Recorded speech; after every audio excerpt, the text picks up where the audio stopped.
You are listening to Leaders and Legends, a podcast produced by Veteran Strategies and featuring conversations with fascinating and impactful men and women who have shaped our world, our communities, and our history. My name is Robert Vane, Principal of Veteran Strategies, and your host for our discussion.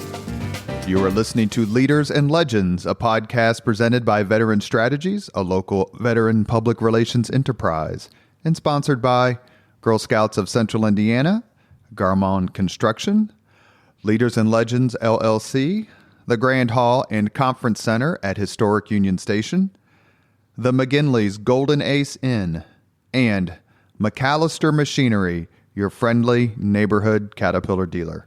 You may find all your sales and rental equipment needs at McAllister.com. We are pleased to announce our podcast is a member of the All Indiana Podcast Network in partnership with Wish TV. You may find Leaders and Legends at allindianapodcastnetwork.com. Thinking of starting a podcast or need to host a public meeting? Let Leaders and Legends LLC be your partner as you look for new ways to communicate your message. Please contact Chris Spangle and me at leadersandlegends.net. Thank you for joining us on the Leaders and Legends podcast. Our guest today is my particular favorite, BBC. Bold, brilliant commentator. I was going to say British Broadcasting Company. Abdul-Hakim Shabazz, who I've known almost since you came to the market. I consider not only him to be a wonderful friend, a terrific supporter, but absolutely, without a doubt, one of the most courageous journalists in the Hoosier State. We're very, very pleased to have him on the podcast. You were one of the first people I thought of when I started Leaders and Legends, and it's just taken ridiculously long to get you on. He is going to be interrogated first by Mr. Chris Spangle, and there would be no Chris Spangle without Abdul-Hakim Shabazz. It's true, he's my father. Obi-Wan never told you what happened to your father. Looks like we took out the oven a little bit too early there, son. Didn't finish gestating? Yeah. Abdul, I love you, and I'm very happy you're on the podcast. Hey, always good to be here. Nice to be on the receiving end for a change, supposed on the giving end. Yeah, no kidding. I've been on your show, I don't know how many times. 8 million times. we need Wagner here. We do need Wagner here. We miss sweet Jennifer Wagner, who used to get in trouble when I would say things that were absolutely insane. And she would laugh, and then she would get like, hey, you're not supposed to laugh at that idiot. Because that's where Robert and I met when I was your producer from, I was an intern from 2004 to full-time in 2007 and 2008. And that's where I met Robert. And then we met at the gym, and you said, hey, I want to start a podcast. I know you push some buttons. He didn't ask Abdul for a reference. Otherwise, we never would have started this podcast. But you know, those were fun times to drive all the way from Perry Township to WXNT at 96th and Meridian at 7 in the morning so I could battle with the Wicked Witch of the Left. But I miss it, and I miss her, and that was a lot of fun. Well, those were the good old days. Yeah, it was so much fun. There's on my SoundCloud, The Ghost of WXNT. If you Google it, you'll find it, and it's all the podcasts from 7 and 8. And you can hear you two arguing. You can hear the Willie Lynch stuff. Tell me you have election night. I bet I do, yeah. I bet I do. I'll look. Because I remember we sent you down to the Democrat headquarters. Yeah. And it was grim. 2007 election. It was grim.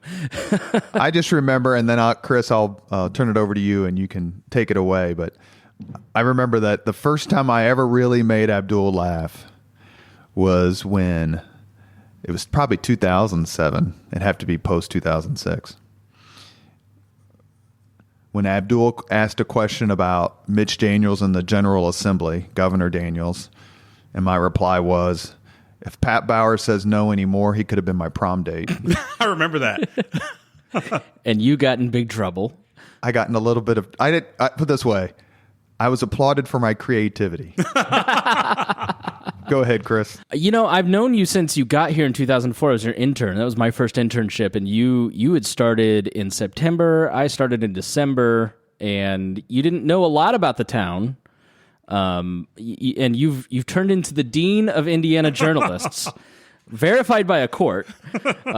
So, we'll talk about Indianapolis, but, I've known you a long time. You were a groomsman at my wedding. And there's certain parts of your life that I don't feel like I know a lot about that I want to hear more like the about. body in the trunk of the car? You'd have to clear out the trunk to put anything in there first. While setting up, I was having flashbacks. The mic was flapping. It's like, what are you doing? This is how this works. But I want to start with your parents. Your parents have both passed. Mm-hmm. They were lovely, wonderful people.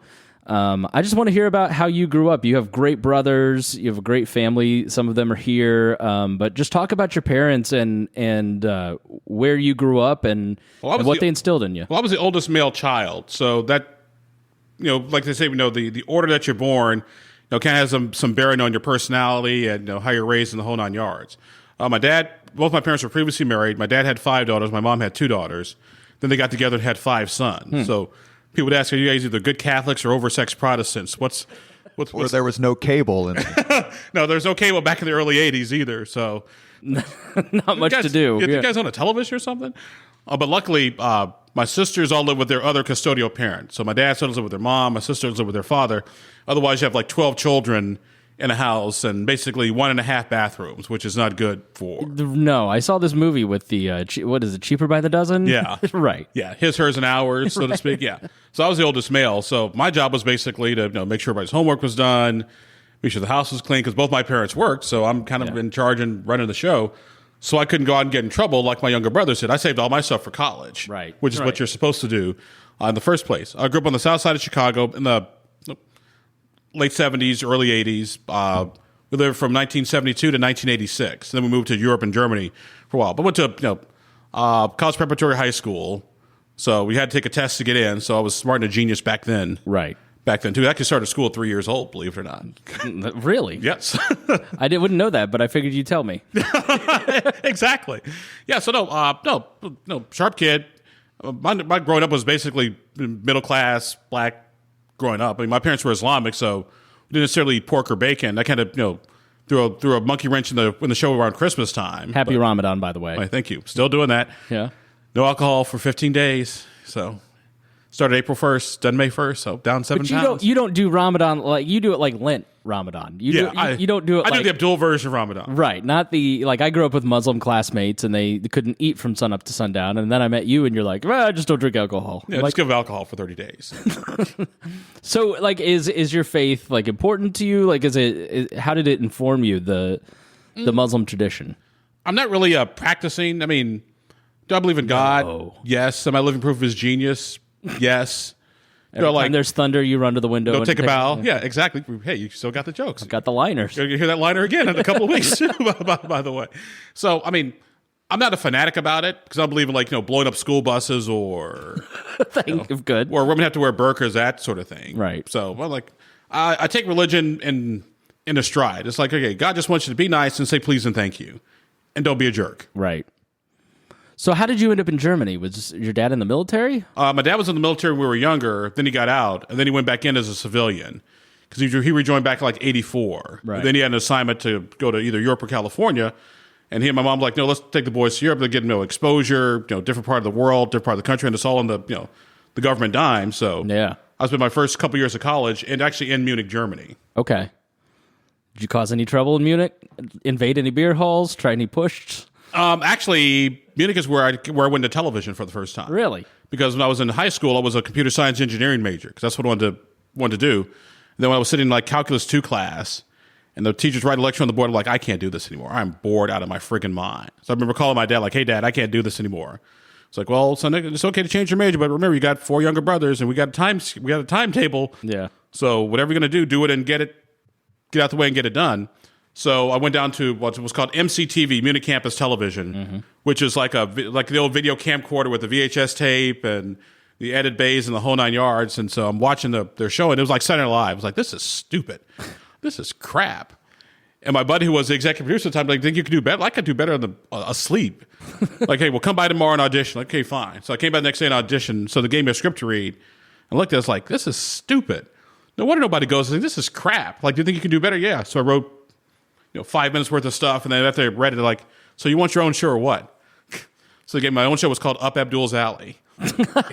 it was like an Andy Rooney type commentary thing of 5 minutes of me talking about the scandals that were going on at the University of Maryland's Munich campus. Really? Okay, so you were an investigative reporter in your college days too. I was more of a muckraker than an investigative reporter. Yeah, so you've been doing the same thing, kind of the same shtick, like for almost 40 years. Yeah, right. Yeah. Well, it's working for you. Yeah. Hey, checks still keep coming in. Yeah. It's paying for Alaska in June. Nice. So, what did you learn in Germany and living overseas? What kind of lessons did you take away from that? Well, it was interesting growing up in an all middle class black neighborhood. Just basically one set of people to go overseas, and it's like basically everybody. White, black, Hispanic, Asian, you name it. And for me, I enjoyed it. I loved it. I didn't want to come back. Yeah. When I was there because I enjoyed being around different people. Different politics, different attitudes, just different everything. Yeah. Which was what made Germany so much fun.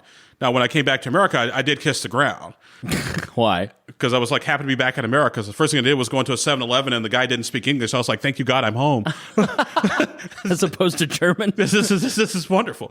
Well, no, because Germany, things closed down. You didn't have the 24-hour whatever.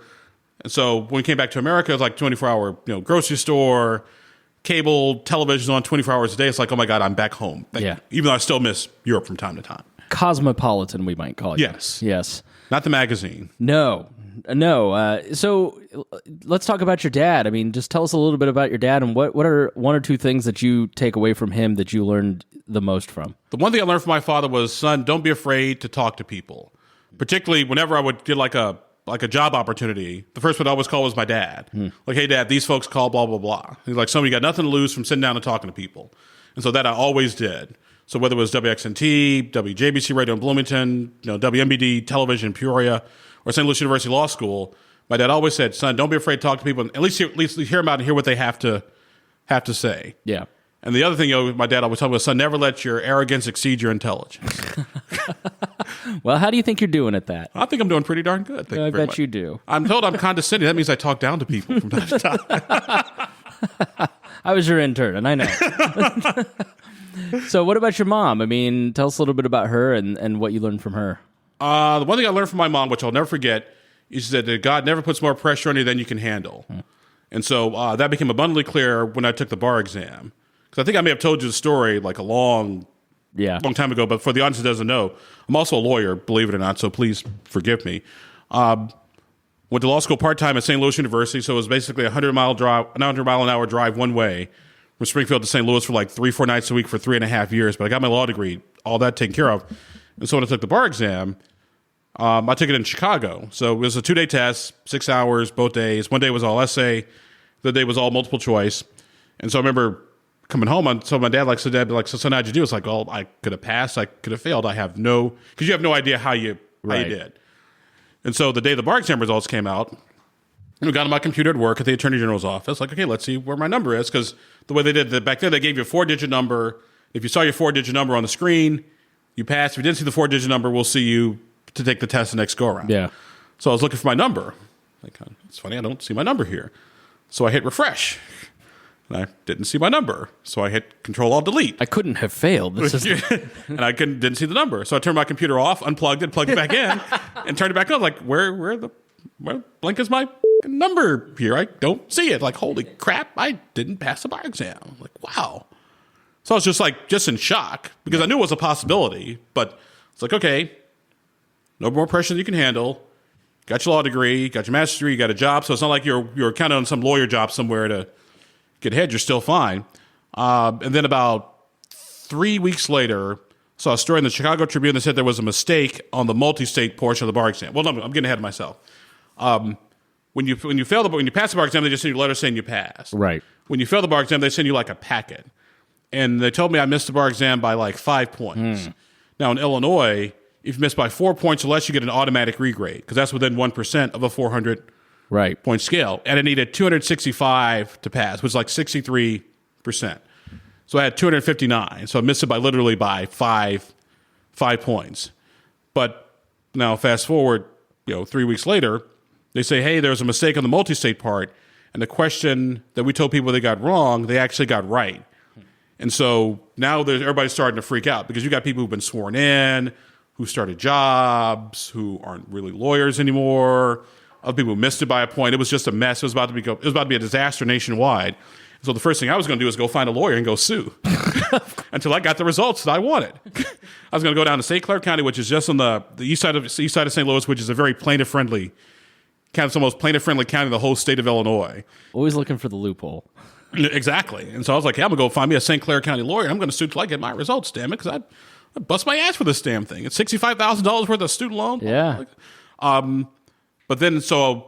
But my lawyer friends at the AG's office were like, Abdul, you shouldn't fight it. Just the horrible way to start your career. Just take it and go level. Like, well, no, I'm not. So I wrote him a letter like, hey, I don't trust you guys. I want my whole exam regraded because it's like mice or potato chips. There's never just one. There's probably more and more and more. And so they emailed me back saying, Mr. Shabazz, we got your response, whatever. Okay, fine. They're going to tell me go pound sand or go engage in self-copulation and then go get the lawyer and file a lawsuit. So it turns out that day in May, I got a phone call. Like, hi, Abdul, this is Mary from the Illinois Board of Bar Examiners. Hi, Mary, it's Abdul. How you doing? Like, doing fine. Like, they're about to tell me, hey, we're not going to do anything for you. You're screwed. It's like, well, I'll let you know that we regraded your exam. Yeah. And you passed. I was like, you're shitting me. I was like, oops, I'm sorry to curse in your ear. I'm like, No, you're fine. My bad. No, I sort of told her on the phone. Oh. This podcast, say whatever I want. I was like, you're kidding me. It's like, nope, you can call me back in 20 minutes. It'll be the same thing. And by the way, left your message at home on your answer machine too. I was like, holy crap. So what happened was, because I missed it by 5 points, the question that everybody said that was marked wrong, I got it right, which means I missed by 4 points, which kicked in the automatic regrade. So here I am. If I'm going to use a sports analogy, which I probably shouldn't, I'm on my 1 yard line. The sun's in my face. And I throw the Hail Mary the wrong way. And the guy runs it all the way back to win by like 1 point. Literally, that's what happened. So the first thing I did was I called my parents. Like, hey, Mom, Dad, guess what? I passed the bar exam, blah, blah, blah. My mother's like, I knew they could keep my baby down, blah, blah. I was like, okay, all right. Calm down. It's okay, Mom. And then I went downstairs and got on the office intercom system. Like, excuse me, everyone. It's Abdul.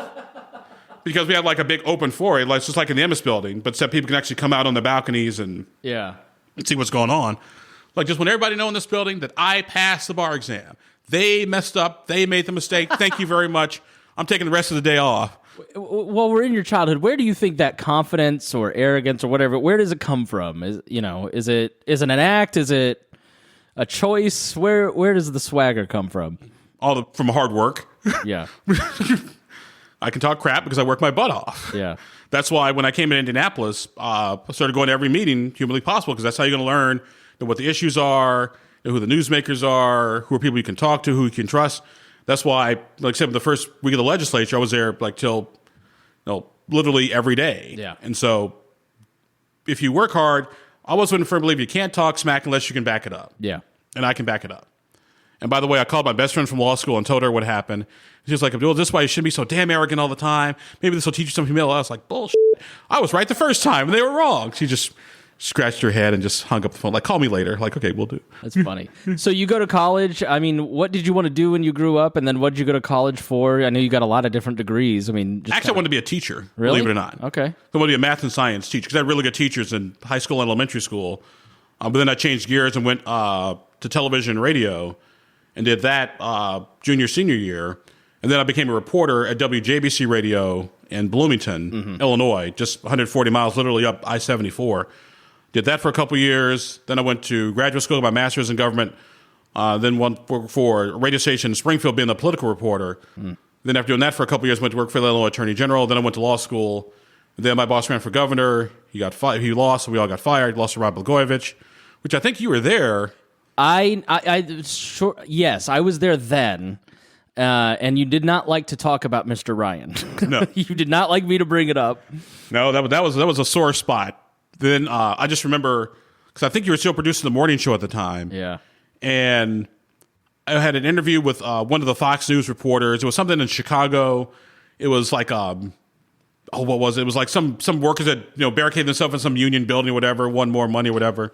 She was like, yeah, Abdul, no, the mayor's here, or the governor's here. It's like, Rod Blagojevich is there? Like, has he been arrested yet? Like, you do realize he is going to jail eventually. That kind of caught her off guard. Like, I'm sorry about that, kid. I didn't mean to do that. Just kind of caught me off guard. Then the next thing, the cops show up. Hey, get your clothes on. We're coming to get you. And I knew Rob Blagojevich was going to go to prison because when I went back to being a reporter, we're in the governor's media veil, like, Daniels and Holcomb and all those guys have one, where they kind of, say their thing and then they open up the floor for questions. Like, Governor, question for you. State workers are filing a lawsuit against you because they feel they were fired improperly because, administrations change, but some state workers are protected. Yeah. Like, they're protected state workers.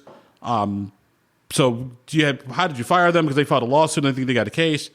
And Blagojevich's response was, well, Abdul, if you don't think I'm a little thing like the law get in the way of me reforming this government, then someone's got another thing coming. I was like, oh my God, you're going to prison.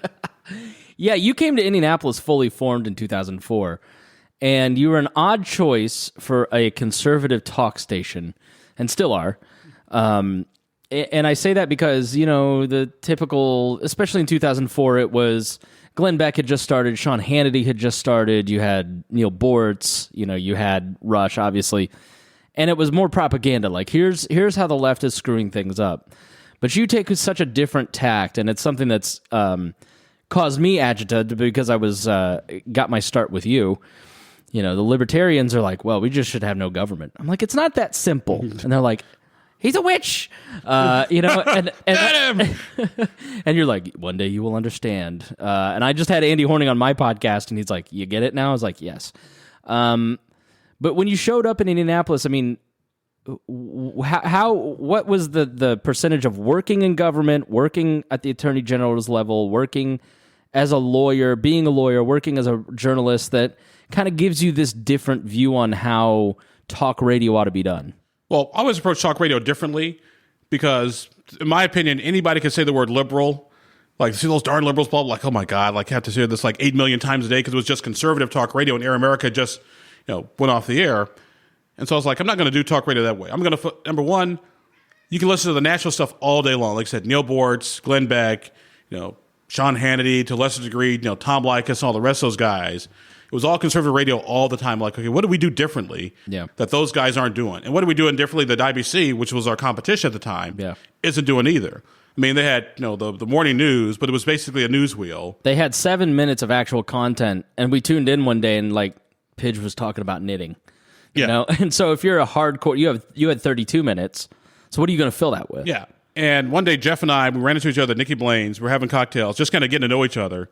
And Jeff was like, Abdul, I really like what you do. I was like, what do you mean? Because you're like a taxi driver. Every day there's a different route, different road, different stops. Me, I'm like a bus driver. Same route, same stops, all the freaking time. Which, unfortunately for you, is the key to success in radio and on-air radio, in that you've got to have those kind of stop signs. But with the advent of podcasting and blogging and new media, I think that's where you kind of excelled early on. And being your producer, I'm now the digital director for the Bob and Tom Show, but everything I learned was like trying to video cast Abdul in 2005, when there was no video cast, like trying all these different things because... That camera that was in the corner? Yeah. WXNT had no budget, had no attention paid to it whatsoever. And were you there 8 years? From 2004 to 2011. Yeah, I mean... You had to do different things to kind of stand out from the crowd because you weren't going to get a lot of support from the overlords. And one of the things that we did that nobody else has really done until podcasting came along was we actually brought the voice of newsmakers on the air. Like, I play a 5-minute discussion with Bart Peterson or a 10-minute discussion with Mitch Daniels or Brian Bosma, because you can hear all the newsmakers in their entirety, and then we can talk about what they said as opposed to like a 15-second clip here and there, which takes them out of context. That's the one thing I would never do. Is take anybody out of context. This is what they said, plain and simple. Now we can argue about what they meant, but we'll not take them out of context. Now, how much of that was ingenuity and how much of that was just raw laziness, Abdul? You're like, I was out late, I'm soaking in martinis. Just play the whole clip. Well, my laziness is the motivation for my efficiency. Please explain that for the court. Well, in a nutshell... Yes, I'm fundamentally lazy, but I'm also very efficient. Right. Which is why I can be afford to be lazy. Yeah. Because I'm efficient. Yeah. Because I'm lazy. It's 6 in one hand. It's a beautiful system, Robert. but also what I used to do, a lot of that I started doing when I was doing talk radio in Springfield. Yeah. Actually bring back the voices of, news people. And also when you're on the air from 6 to 9 or 5 to 10, that first hour, there's nobody up and paying attention. Like, hey, let's just play some of our. You were so salty when they made you do the 5 o'clock hour. You just read the Wall Street Journal every morning. Yep, exactly. Yeah. No, I think that innovation was really interesting because it was the first time I'd ever seen anybody do talk radio like that. And it endeared you to so many of the politicos in town, to the people who wanted to actually know what was going on. And it built you like a core audience of people that built a lot of credibility with people early on. Yeah, because my thing was, we are not WIBC, we're not the Annapolis Star, so why should we try to be? Because we don't have the audience, we don't have the resources to do what they do, even though at the end of the day, if you look at, just so how the market's changed, the Star isn't what it used to be, IBC isn't what it used to be. They're actually what XNT was when we first started back in 2004. But one thing I would do back in Springfield is I would actually bring the voice of newsmakers and actually put them on the air so people can hear what the mayor had to say, what the council had to say, what the governor had to say. Like, don't take my word for it. I don't want you to think what I think. I want you to make up your own mind. Yeah. I'll tell you what I think, but we're going to play the whole interview first. So I know Andrew Lee hired you. He hired me. Poor choices up and down the dial, all over to, wherever he's at now.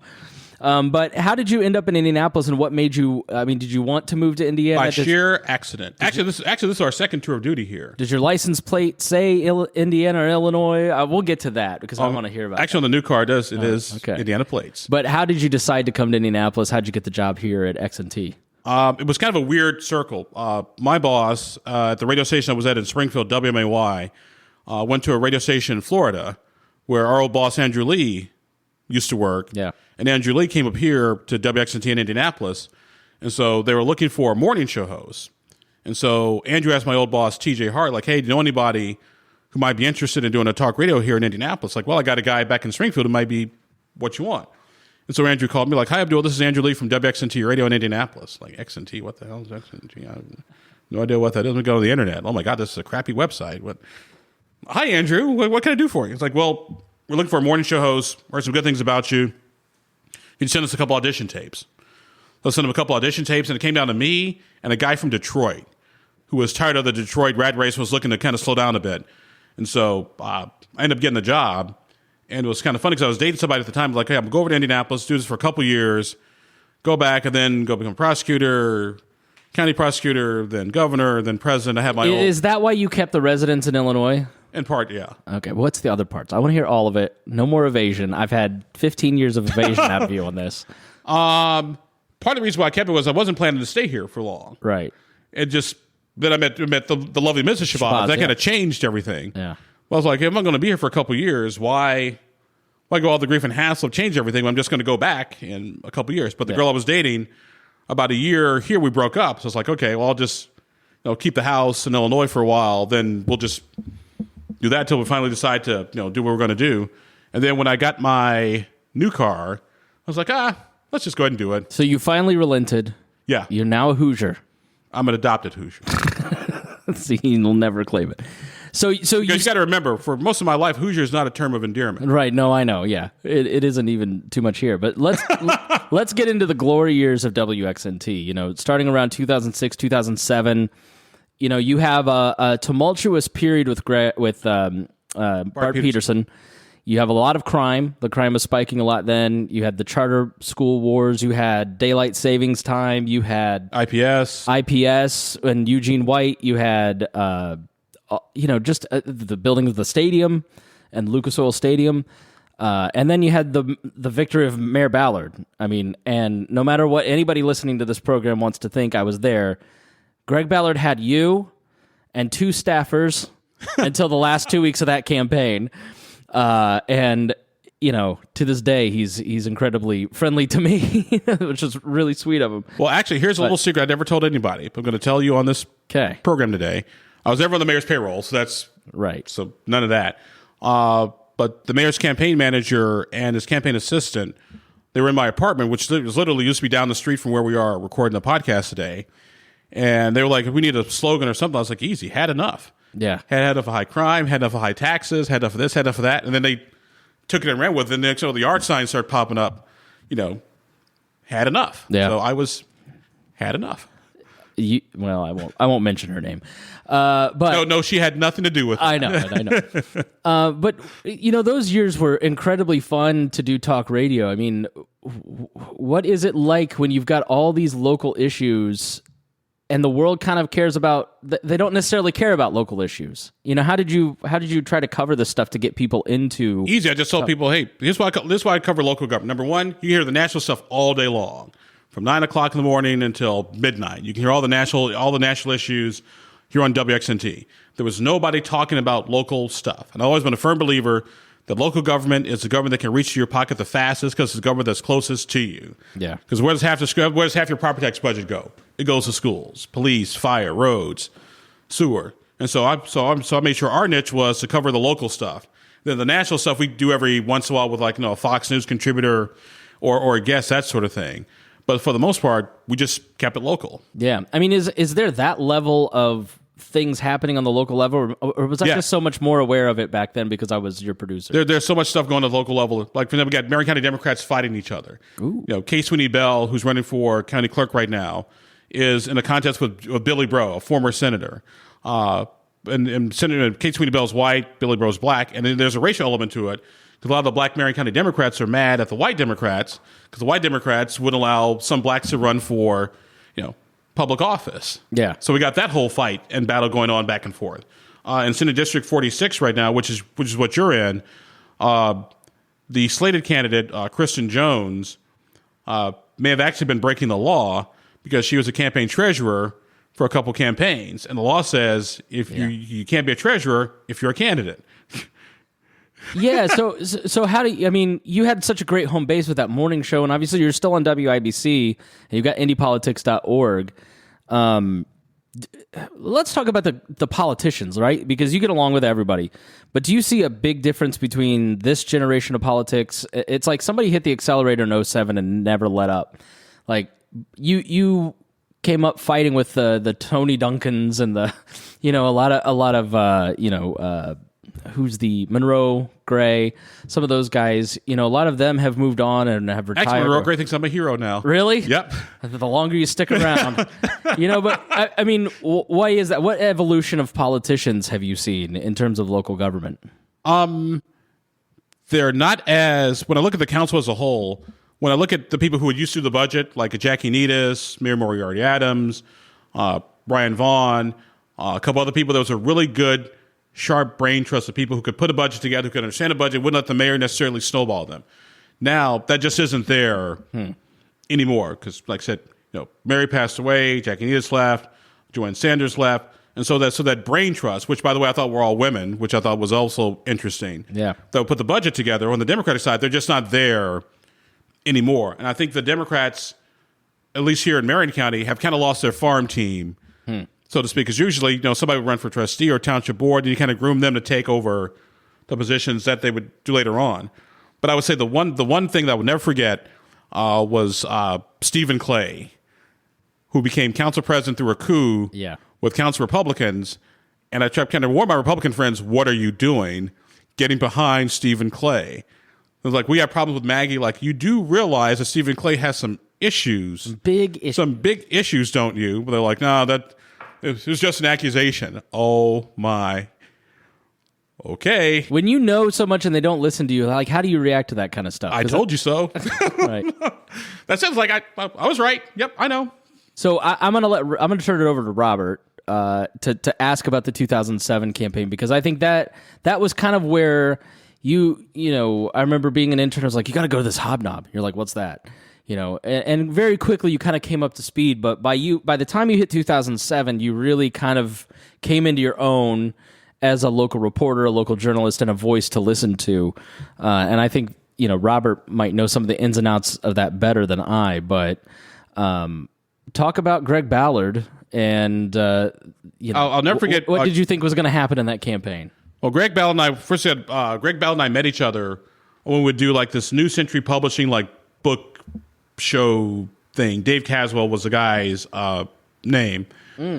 And he would do a show on Saturdays on WXNT, and Greg Ballard was one of the people whose books he published about small unit leadership. And because Greg was a retired Marine, I was a military brat, we developed a friendship, through that. And then one day, Greg called me up. He's like, hey, Abdul, are you free for lunch today? So I'm not free for lunch today, but I can meet you after the show tomorrow. It's like, what's up? Like, well, I'll tell you tomorrow. I'll meet you at Panera Bread on 86 and Michigan Road. And so we met on 86 and Michigan Road. So Greg, what's up? It's like, well, I'm thinking about running for mayor. I was like, of what? Indianapolis. Indiana? Like, yeah. Against Bart Peterson? Yeah. Bart Peterson with $3 million in the bank, and although a 65%, albeit soft approval rating, Bart Peterson? Yeah, I'm thinking about running for mayor. What do you think? It's like, well, it's not impossible. And back then the issue was crime. We hadn't hit the property tax disaster yet. So crime was a big issue. I was like, well, Mr. Mayor, let me tell you, ever see Star Wars? Yeah. Well, you know that closing scene when Luke Skywalker's kind of flying down the Death Star Canyon? Yeah, and Darth Vader and the 2 TIE fighters are behind him? Yeah. And Han Solo comes along and kind of hits one of the TIE fighters and they kind of spin out of control? Yeah. Well, you're Luke Skywalker, and Han Solo took the money and left to go pay Jabba the Hutt. So you got one shot, and you can't screw this up. But you know what? The Force was with him twice. Yeah. I mean, the things that kind of had to go Greg Ballard's way in that campaign was amazing. Like when he gave his budget. I mean, Bart Peterson, I don't want to claim it was arrogance, maybe confidence. Budget with blank pages in it? A budget with blank pages. He had raised the COET tax, hiking taxes 65% in the middle of the worst. Well, we got to do it for crime, and people understand if we just explain it right. And then I've never seen anything like that city council meeting where he presented that budget. And Ballard spoke at the end, but they had to lock people out of that thing. Yep. I mean, what was it, just the property tax capital protest of 500 people. It was a public safety tax, and the council wanted to raise it. Peterson wanted to raise it 65%. The Republicans would have given him 45% because that would have covered the pension costs, because that's what the big problem was. But but Peterson wanted to raise it 65% because they wanted to use some of the public safety tax money for crime prevention grant money. Yeah. To walk around and give to organizations like, hey, look, we're doing our part for to fight crime in Indianapolis. What I thought was interesting though, and all that was, and he does not get enough credit, even though he really does, is my good friend Tom John, because Tom was county chairman at the time, and Tom had his strategy was, it's like, okay, if I can get the council, if I get a Republican council, I can get a Republican mayor. And so what Tom did was he did not run candidates in Center Township. Yeah. Because if people think Peterson's going to win and your councilperson doesn't have an opponent, why go out and vote? And so on election night, Center Township closed out relatively early because at first Peterson was ahead, and then Ballard was ahead, then Peterson, then Ballard was ahead. But then I was like, okay, Center Township is going to come in, that's going to change everything. But then I was like, wait a second. And we're looking at the council races, and the precincts were closing up. I was like, holy crap, this might actually change, because Center Township was closed and done, and Peterson was still ahead, and you had the South Side townships. It's like, oh my God, I think Ballard may have actually won. Was it election night before you really had an inkling that he was going to win? Yes, because I still figured he had a shot, but I still figured at the end of the day, Peterson's going to pull it off. Even with that level of civic engagement and anger. Yes.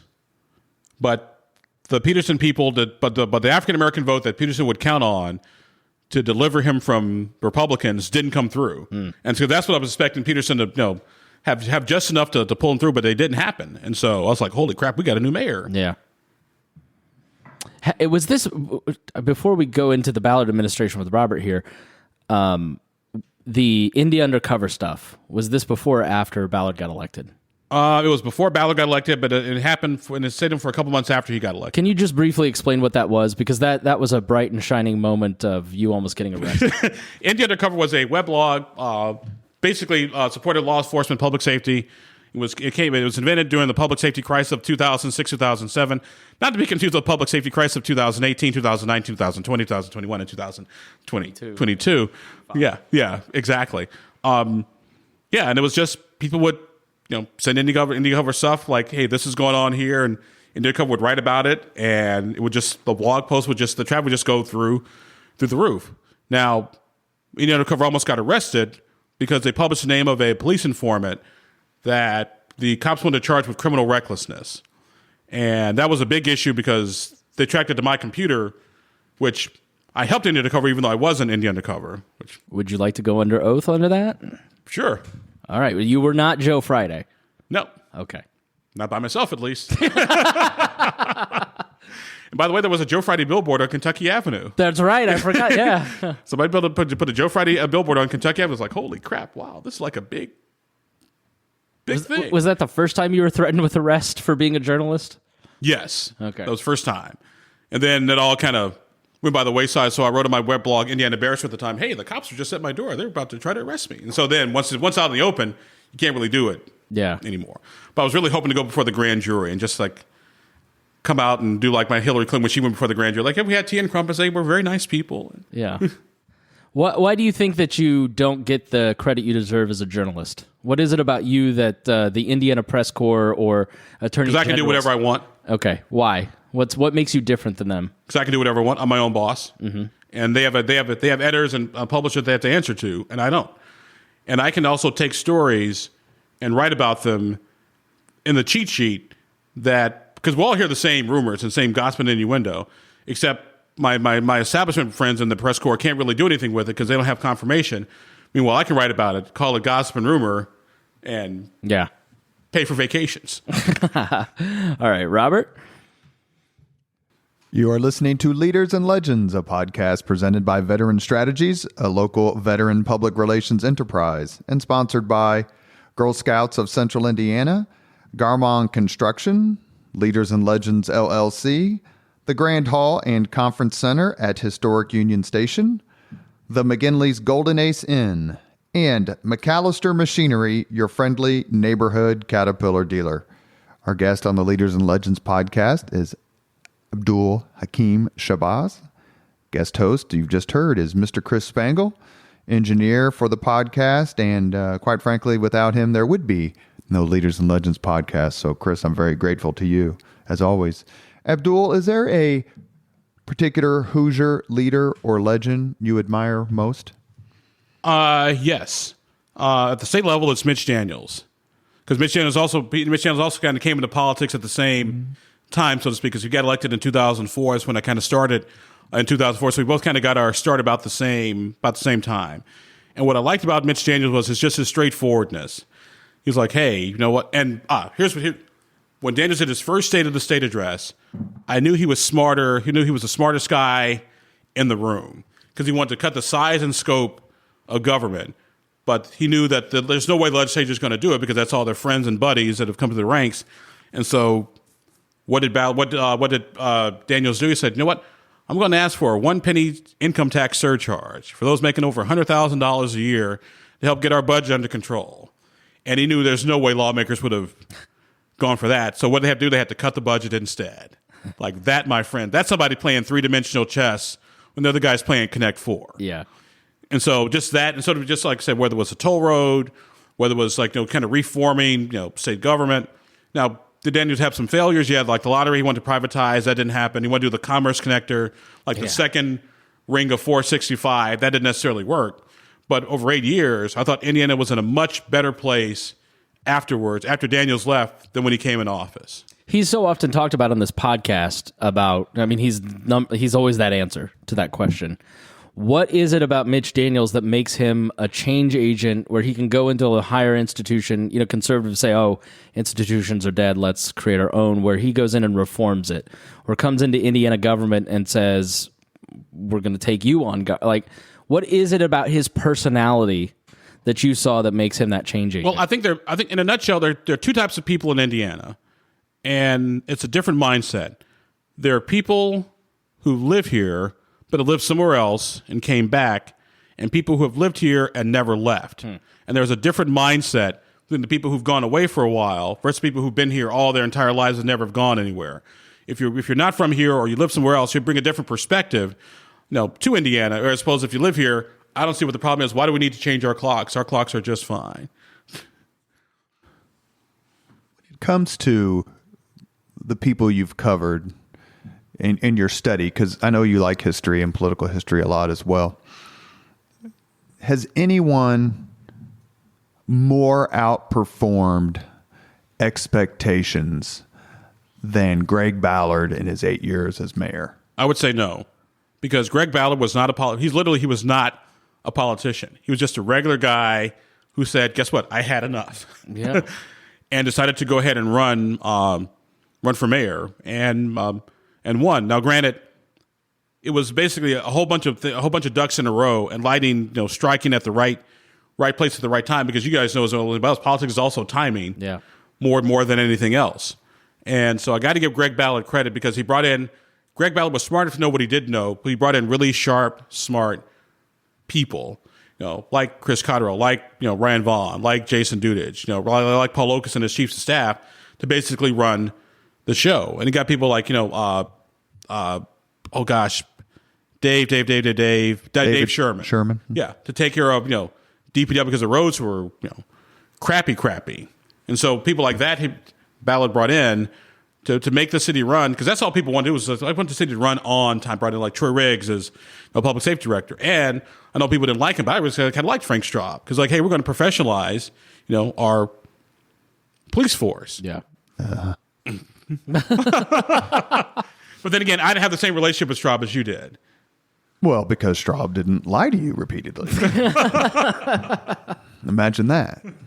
So when you're covering someone, how hard is it to put aside how much you may agree with them? Actually, it's very easy to do, because even though there are people in politics who I like, people who I can't stand, you still have to be a professional and just ask a straightforward question.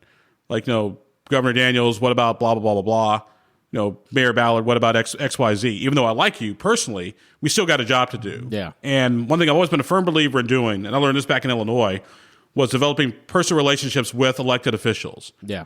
Because you need to talk to them when the bad things happen. Also, you need to talk to them when the good things happen. Like Tony Bennett was a really good friend. He just lost his daughter recently, which was like an awful murder. Called up him and his wife, like, hey, guys, we're so sorry to hear everything. Anything you need from us, just let us know. But we developed that friendship over time and over the years.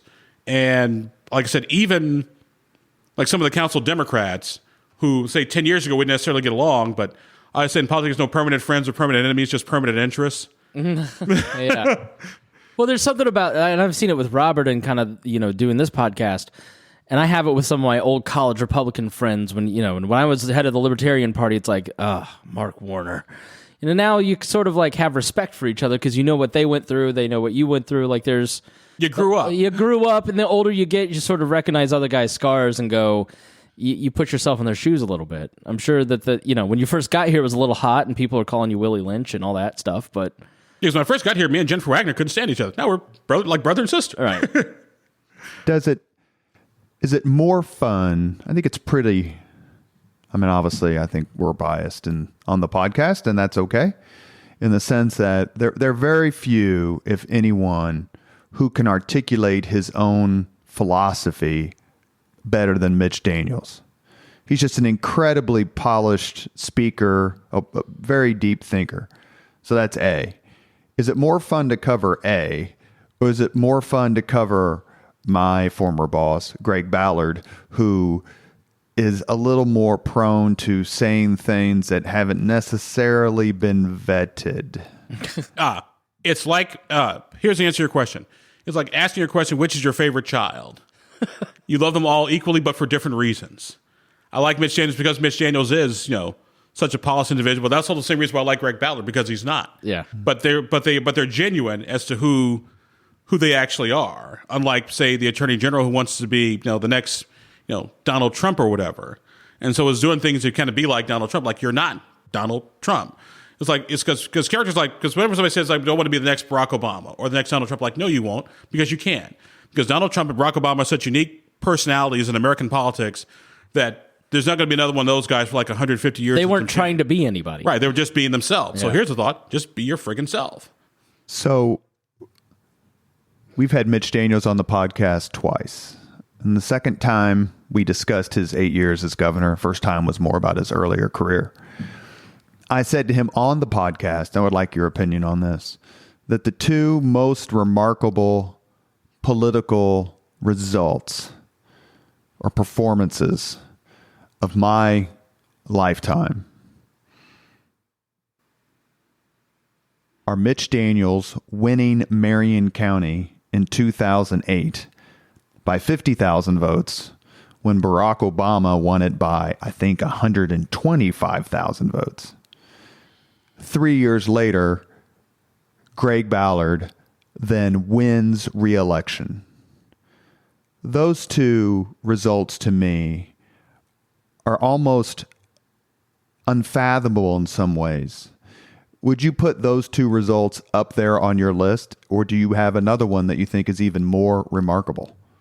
I would say those two definitely, because it shows, once again, that Republicans can win Marion County if you're not crazy. And you just kind of practice and do good government. Matter of fact, I think that's basically anywhere. Because I'll never forget, during the 2008 campaign, I was going up to my mother-in-law's house, lives out in rural Hamilton County, on like 195th and Cynthia Ann Road, and driving along 32, I saw 2 yard signs: Mitch Daniels and Barack Obama. Yeah. And when I worked for the mayor, when I used to write his speeches, I would tell him, close your eyes and picture the house with the Obama sign and the Daniels sign, because they care about results and integrity. They don't really care about labels or parties. No, they just want stuff done. That's right. And I think, to his great credit, that Greg Ballard focused on the issues, and we can get into RFRA for a minute later, perhaps, until his last year in office when that controversy exploded. But he concentrated on the issues that made people comfortable with him. And I always say, or used to say, that getting voters comfortable with you is the sweetest of the sweet spots. Because fundamentally, I argue voting is an emotional process. Mm-hmm. It really is. Yes, well, what about issues? But people either vote for who they like, or they vote against who they can't stand. Now, why they like you, they may like you for a number of different reasons. They may like you because of your position on issues. Mm-hmm. They may like you because you're just a heck of a nice guy or a straight talker. But voters vote for fundamentally who they like and against who they can't stand. Yeah. And Mitch Daniels and Greg Ballard are very likable people. Now, get Mitch Daniels in a room, he's going to be like the bull in the china shop. Hey, we're doing this and we're going forward, and damn the torpedoes, but you still love the guy. Well, and Ballard listened to and watched what Mitch Daniels did, because one of the very first things he did after he became mayor was to tell Michael Huber, find me my toll road deal. And that toll road deal ended up being the sale of the water company, which then had a windfall of more than $400 million to be invested in infrastructure. You're listening to the Leaders and Legends podcast with Abdul-Hakim Shabazz, and we're joined by Chris Spangle. I have a couple more questions, and then Chris, if you want to ask a couple more, and then we'll end with the 5 questions. Blazing Saddles. The greatest movie ever made. No, God damn it, I said the sheriff is a nipple. Why does that resonate? The amount of times I was on in the air saying, "Where are the white women at?" It was totally inappropriate. Why would you let me do that to myself? Because it's funny. It is a masterpiece of almost ironic humor. And, I wouldn't let my son watch it till he was out of high school. And then I said, now you can watch it, because now if you repeat anything, then at least I don't have to go see the Archbishop. Why is that movie so funny for you? And how does that help fuel what clearly is a rebellious streak, again, that you have to push the boundaries of political correctness and accepted norms? I've never been a big fan of political correctness, to be brutally honest with you. Just call a spade and be done with it. Now, this doesn't mean go be disrespectful to people or be mean, but I've just never had you're an old person. You're not chronologically challenged. Right. Come on, let's just call a spade a spade. What I loved about Blazing Saddles, and by the way, I teach a mass media class at the University of Indianapolis in the spring, and the first thing I have my mass media students do is watch the movie Blazing Saddles. Could you imagine? Because I tell them, first of all, if you're going to go in the media business, you need to have some thick skin. Yeah. Because this is not for the faint at heart or the timid. So get over yourself right here, right now. And it's funny because I have to write a little short paper about it, and most of them actually like the movie. They think it's hilarious. Some people think the wording is a little bit like, oh my God. But their parents are like, what are you watching? Blazing Saddles? Like, why are you watching Blazing Saddles? My college professor told me that I had to watch it. Like, I like that guy. Right. Because their parents are in our age group and they get it. And that's what I always love about Blazing Saddles. In Blazing Saddles, nothing is sacred. Everybody is fair game. Drop that chink a day's pay for napping on the job. Hey, boys, we almost lost a perfectly good $400 hand cart. Well, it's something that I've become more aware of, just like black culture and blackness. And, all my co-hosts have been black from starting with you at this point. But like Robert's honorary. He's an honorary brother. Yeah. Oh, because my grandkids are black. But I don't know that you necessarily claim that. And that has been like the Uncle Tom thing has been used against you over the course of your career. Like, how do you deal with that? What do you think about all that? It's funny to bring up Uncle Tom because people who call me Uncle Tom have no idea who Uncle Tom really was. And never read the book, Harry Beecher Stowe's Uncle Tom's Cabin, because if you read the book, Uncle Tom was actually the hero. Right. Who actually saved people and took the punishment so the slaves could escape. Like, duh. So whenever somebody calls me Uncle Tom, I'm like, hey, thank you. I'm kind of proud of that. Scoring for the good guys. But, I guess my question is, do we have racial issues in this country? Yes, we do. But I think it's because people are just way too uptight. And I kind of blame social media for this, because social media is how the misinformed reach the uninformed, to be brutally honest with you. And my thing with social media has always been is that people will say stuff on social media they would never say to a person sitting across the table from them. Yeah. And so I think social media is kind of added to sort of the vitriol. And also people sort of retreat to their own corners and get their own news information that just feeds into what they think is true. And then they never get out of that bubble. Robert, the amount of times, speaking of Blazing Saddles, that we got phone calls as social media started to take off going, he's black? From the callers. Every week we got one of those. And actually, one of the first letters I got when I went to work at WXNT Radio got one of the first emails. Well, some guy was like, I can't believe they hired somebody named Abdul to be on this radio station. We're at war with you people, and I don't want to listen to no terrorist talk radio. So I emailed him back like, sir, that's a double negative, which means you do want to listen to terrorist talk radio, and I'm happy to oblige you. You get, because we have to ask a little bit about your recent contretemps with the Attorney General. You get labeled a lot in the local media as a conservative. And I read that label and I just kind of go, well... It's like calling Robert a conservative. Yes. With his Nixon tattoo. Yes. And that is something that I find interesting. Would you classify yourself as a conservative? I know you voted for Barack Obama. I think, did you vote for him both times? I remember we've had this conversation. One time. But first time. But you're pro-choice and you're pro-marijuana legalization. You were pro-LGBT long time ago. Would you consider yourself conservative, or is it just a matter of you're black, you're not Angela Davis, therefore you are conservative? I would be considered a socially progressive capitalist pig in a nutshell. In other words, I don't care what you do or who you do it with, as long as you're not asking me to pay for it. It's just that simple. In a nutshell, though, I would be considered to be more like a classic liberal. Free markets, free trade, free people. That's my genuine philosophy. I'm not so much libertarian that I don't believe like no roads, no schools, no put a little sticker on your mailbox to get fire service. Meanwhile, if you don't have fire service, the rest of the neighborhood's going to burn down because you don't have fire. It's not how it works. It's not how it works. Continue to slander. But I'm a split ticket voter. I tend to vote in Republican primaries, but my wife tends to vote in Democratic primaries, so we make sure we got our bases covered. Mm-hmm. This is the first time I've ever said that in public. Mm-hmm. Must be getting ready to do something. And get political aspirations out the way. But no, I'm a split ticket voter. I always have been, always will, because my parents always taught me, son, nobody has a monopoly on good ideas or stupidity. 2022 has been an interesting year for you. It's, I think, almost sui generis when it comes to having a local member of the media be targeted by a statewide elected official. Did you at all see your battle with Attorney General Rokita coming? I know that he's not been a fan of yours for a while. For a couple years. Because I worked for Luke Messer in the 2018 Republican Senate primary. Which is crazy because he used to co-host he guest host the radio show. He and I were friendly because of it. Yep. What'd you do?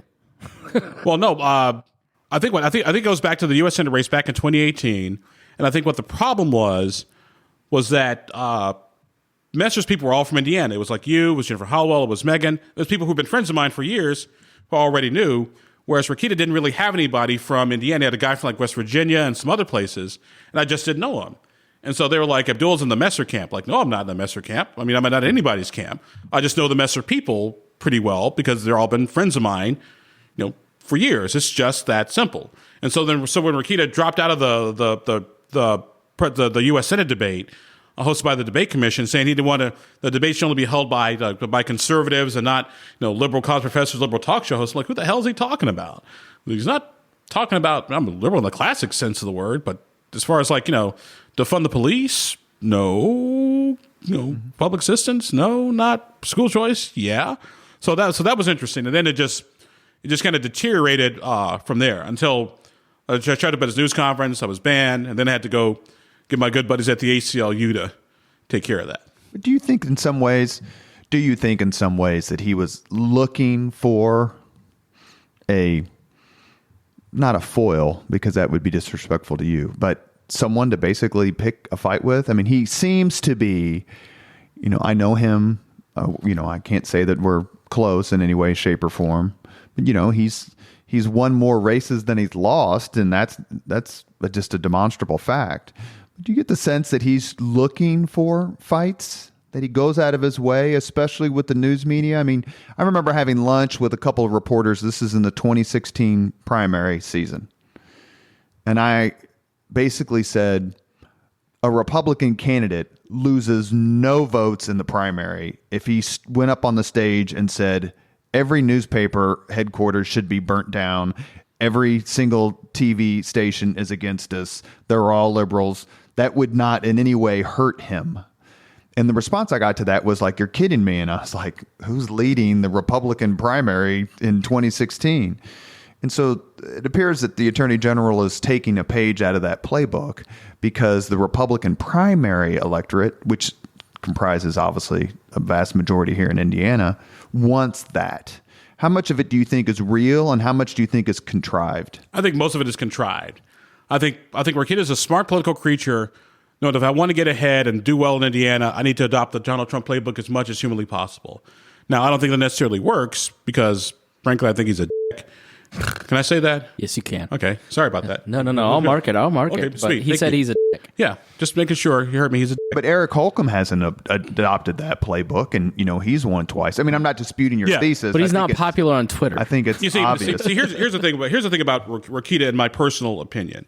In my personal opinion, Rokita was looking for a fight because he figured, okay, I can go against Abdul, because first of all, his name's Abdul, so let's deal with all that comes along with that. Nothing else more needs to be said. And I don't think he was expecting me to fight back. He figured we'll just ban him from news conferences and that'll be the end of the discussion. But I was like, no, you're not going to do this. I'm going to go get me. I went and got the ACLU on purpose because, number one, those guys they're the best First Amendment lawyers in the country. And number two, Rokita hates the ACLU. Yeah. And so to lose against Ken Falk was just icing on the gravy. So how did your fellow journalists, because you are a journalist and anyone who says you aren't that's just absurd. So how did your fellow journalists react? Did you feel like you had their support? It was maybe 10 years ago or so. Remember the Obama White House wanted to ban the Fox News correspondent or the Fox News from it. Yeah. But CNN and NBC, like all the White House correspondents rallied around. It might even have been James Rosen before they spied on him, of course. But rallied around and said, hey, look, you can't do that. Did you get that same treatment? I got it very quietly from friends of mine, like send me an email like, hey, Abdul, respect what you're doing. Matter of fact, I got that from not only my journalism friends, but also a lot of Republican lawmakers and Democratic lawmakers and lobbyists in the state house. Because I had a couple folks who endorsed Rokita during the U.S. Senate race, like, Abdul, love what you're doing. Keep it going. Establishment sticks together. And what do you think Rokita gained nothing from it? Because in order for, as you, Robert, you understand this better than anybody, in order for the narrative to work, it has to be at the very least somewhat believable. In order for the narrative to have legs and really carry. But nobody thought I was a liberal journalist. Right. So your basic premise doesn't work. And I've also been here covering local government and politics for 18 years. You're a very known quantity. Yes. And so if one thing, if I was unknown or somebody that didn't know me, I get that. But I'm a known quantity. I've been covering like three governors, my third, fourth governor now, one of the longest serving members of the State House Press Corps. So how does your narrative work when it doesn't work? You've been generating goodwill and he has not. Yes. For a very long time. Then that matters. That's why I got the cheat sheet. We've reached the point in the Leaders and Legends podcast where we ask the same 5 questions of all of our guests. Our guest is Abdul-Hakim Shabazz. Would you want to ask the questions, Chris? Sure. I got a million more questions. Let me hand over the football to you. All right. Thank you. I've never been able to do this before. All right, Abdul. Just blatant honesty. Just let's hear it. What was your first job? My first job was actually working in my uncle's typewriter and sewing machine repair shop. People would bring in typewriters and sewing machines, and I would just fill out the invoice and set them in the corner and go do my homework. You didn't get your hands dirty? Get in there and take those finely manicured hands? And No. No, I did not. What was your first concert? It's either Goo Goo Dolls or Savage Garden. You're not a concert person, are you? Not really. Yeah. Because I like being able to press skip. That might be the youngest band that we've heard on this podcast. That's probably so. Everybody else is, Yeah, it was like the Goo Goo Dolls, Savage Garden, like 97, 98. If you could suggest any book for someone to read, what book would you recommend? Thomas Friedman's The World is Flat. Why?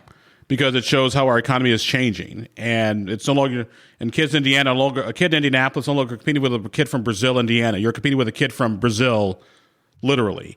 And you got to have the skills in the 21st century to compete.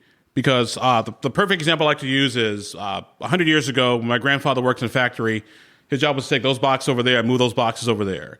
25 years later, my uncle, he's got a forklift. 25 years later, my older cousin's got a crane.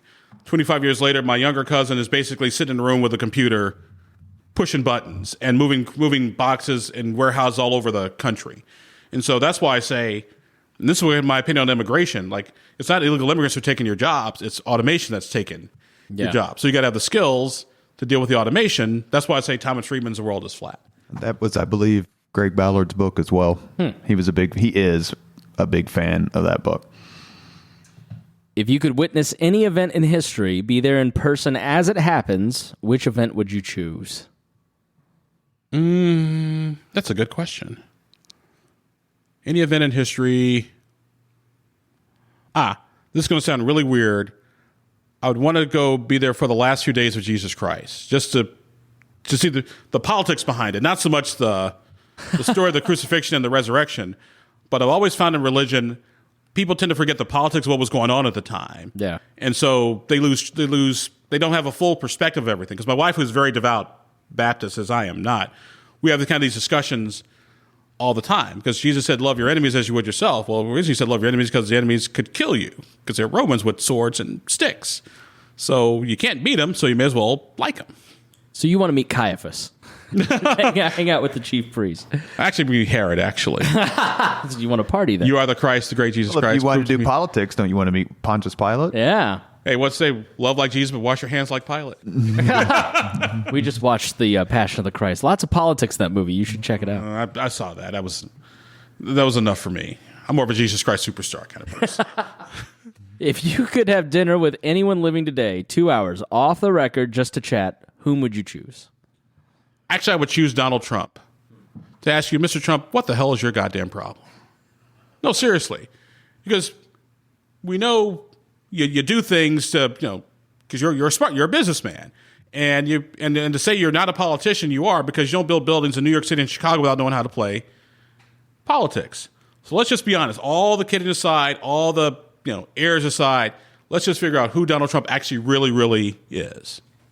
What if there isn't something there? Then there isn't. If you had to choose one word to describe Donald Trump, which word would you choose? Histrionic. Chris? I think that nailed it. I mean, narcissistic. That's why I say Trump is a racist. Because to be racist, you actually got to care about what other race people are. Trump's a narcissist. Yeah, because I'm one. Because I'm one. He's always at the meetings. Has social media been good for you? Oh, it's been great. It's great. It's great for any politics. It's great for me expressing my thoughts. I get up in the morning about 4 o'clock. The first thing I do is I check my Facebook memories to see what I can steal from last year and from. You didn't. I mean, when you got let go from WXNT, you didn't even miss a beat, did you? Nope. We started indie politics I got let go on WXNT in August, and we started indie politics on Labor Day. Yeah. Because I was thinking about starting something up, like something a little bit different, like, hey, something like Politico, but for Indiana. And so talking to a bunch of people, and then my brother and I, we built the first website. It was like the Wright brothers in their old bicycle shop at Kitty Hawk. It's like, oh my God, this is... What listeners have to understand is Abdul got a goodbye period. A farewell tour on the radio, which does not happen at any place. You were packing your stuff the day they tell you that you're you were there. They told you were leaving, and you had weeks. Well, actually, they told me I was leaving. They told me that Wednesday, and I got to stick around until that Friday because they thought they were worried about I was going to say something. Like, I'm not going to say anything or do anything stupid. But I do remember Mitch Daniels coming by. Yeah, I was there that morning. Yep, and Mitch Daniels like Abdul, like, you're still media as far as we're concerned. You got your press badge? Like, yeah, yes, I do. Like, you're welcome anytime. I was like, by the way, Governor, you'd have made a heck of a president. It's like, an Abdul, you'd have made one hell of a press secretary. He showed up without his detail, who showed up about 10 minutes later, who was ticked off at the governor because he had ridden his Harley. And he knew my name, which there's no reason he should have remembered me. But I remember him saying at one point, Abdul, there's only two voices my dog knows in the morning. You and me. Yep. That's such a Mitch Daniels saying. Whether he stole it or created it, that sounds exactly like him. I stole it when I met Steve Inskeep from National Public Radio. I was like, Mr. Inskeep, my dog only recognizes two voices in the morning, yours and mine. What'd he say? He just kind of laughed. Like, what time do you get up? Like 4:30. Where do you see yourself? We're going to end the podcast here in a minute. It's been a lot of fun, obviously. I'm a huge fan of yours, professionally and personally. Very gratified at how your recent controversy, if that's the right term, turned out the way that it should have. What do you see yourself doing in 10, 15 years? We're about the same age. I think I'm a few years older than you. Do you see yourself still here in Indianapolis or someplace a little bit larger or where maybe there's the Democrats control the city, the Republicans control the state. There are some states where everything's up in play. Would moving to a place like that? I tend to like divided government because it keeps life interesting. Because the legislature was not as much fun as it was between 2006 and 2010, when Pat Bauer was Speaker, Mitch Daniels was Governor, and David Long ran the Senate. So you had an interesting sort of dynamic and back and forth. One thing I do have to make a decision, which I'm probably going to make a decision, my wife and I are going to Alaska in June, is whether or not to run for mayor of Indianapolis. Your dream as a Republican? More than likely, yeah.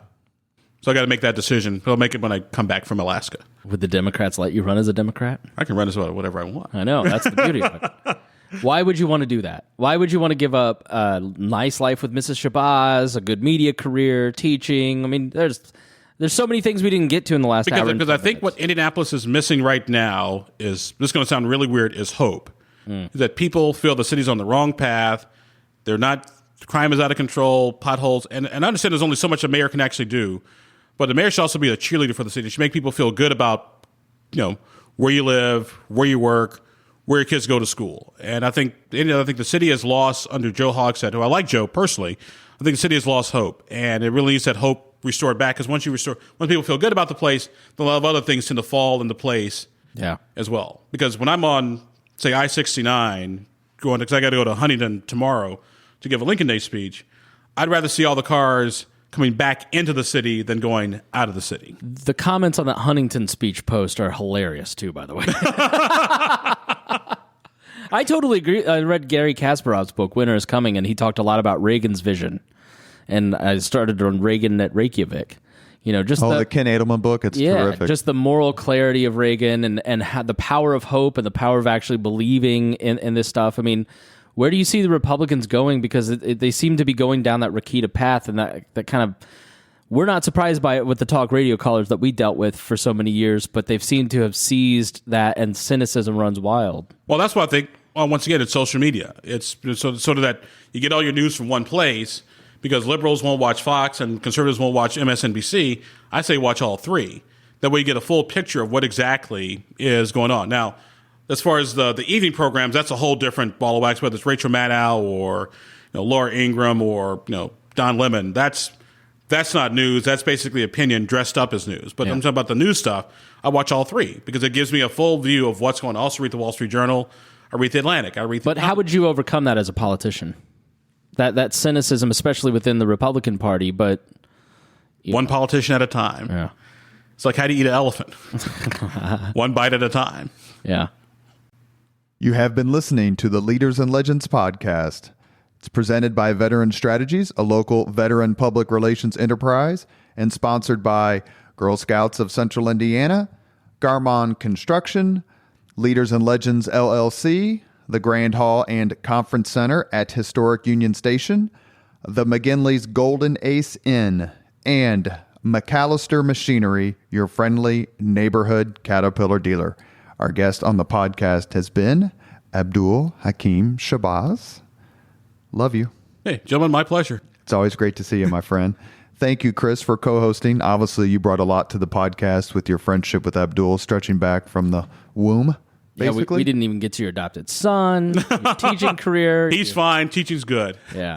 Mrs. Shabazz and how She's great. we didn't think that it would last this long. I won the pool. I know. I met my first wife. We said, "Oh, that'll last." Well, let's see who actually gets married first, and you won.